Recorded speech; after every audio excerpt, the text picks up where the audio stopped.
Hello, this is reporter Jason. Today I'm going to introduce one cultural heritage in Korea. Indigo dyeing has been around for thousands of years in Korea. It has been inextricably tied up with Korean cultures, customs, and philosophy. Since 1950s, however, the rapid development of chemical dye put the natural dye on the verge of extinction. At that time, there was a man who made great efforts to preserve Korean indigo dye. With a sense of duty and great responsibility for preservation of a Korean cultural heritage, he has dedicated his entire life to reviving the indigo dyeing technique known as 쪽염색. He is Jung Kwan-chae, dyeing master important intangible cultural property number 115. 쪽염색, an all-natural dyeing method, uses a pigment extracted from 쪽 or indigo plant as its dye. The color of dye is characterized with its deep tone of blue. Creating the beautiful blue color from a green plant is not an easy procedure. Let me explain about the process of indigo dye. First, planted in early March, the indigo plant is harvested during the summer. It is then put in a huge jar together with water and heavy stone on it. The pigment separates from the plant after 2 days, and then the indigo plant is taken out, leaving only the bluish-green liquid inside. Second, oyster shells are baked at over 1000 degrees Celsius for 2 days and oxidized for another 15 days to obtain slaked lime powder, which supplies oxygen. Third, the indigo water and slaked lime powders are thoroughly mixed together for 2 hours. Then the slaked lime powder sticks to the pigments in the indigo water, causing them to sink to the bottom. Fourth, the suspended pigments can be extracted from lime water and be drained. Fifth, lye is made of ashes of indigo plant and hot water.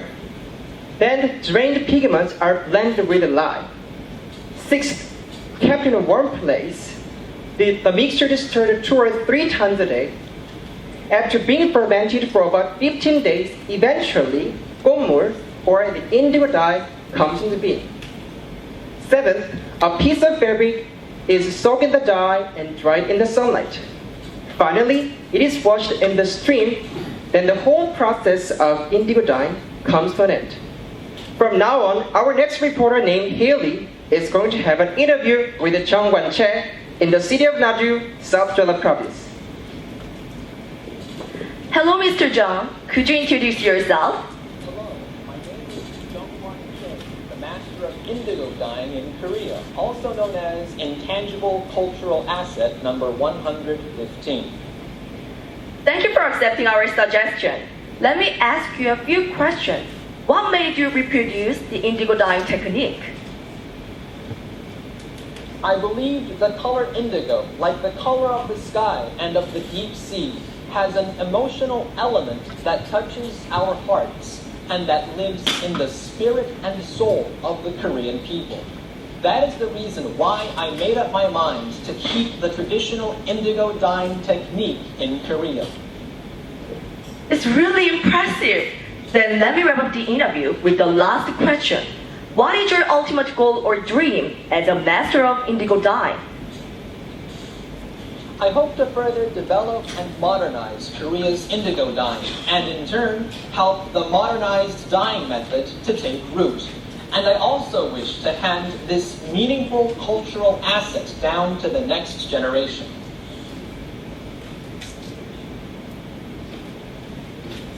Thank you for your time. Highly regarded for his success in restoring the traditional indigo dyeing technique, he was designated as the youngest intangible cultural property of Korea at the age of 43.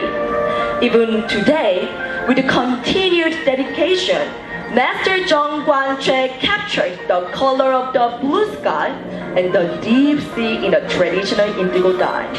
As the indigo dye soaks through the cloth, so does his hope for the traditional dye to permeate into contemporary culture. Thank you for listening. This is Haley reporting live from the city of Naju, South Jeolla Province. And I'm Jason, reporting for NJK Broadcasting. Thank you very much.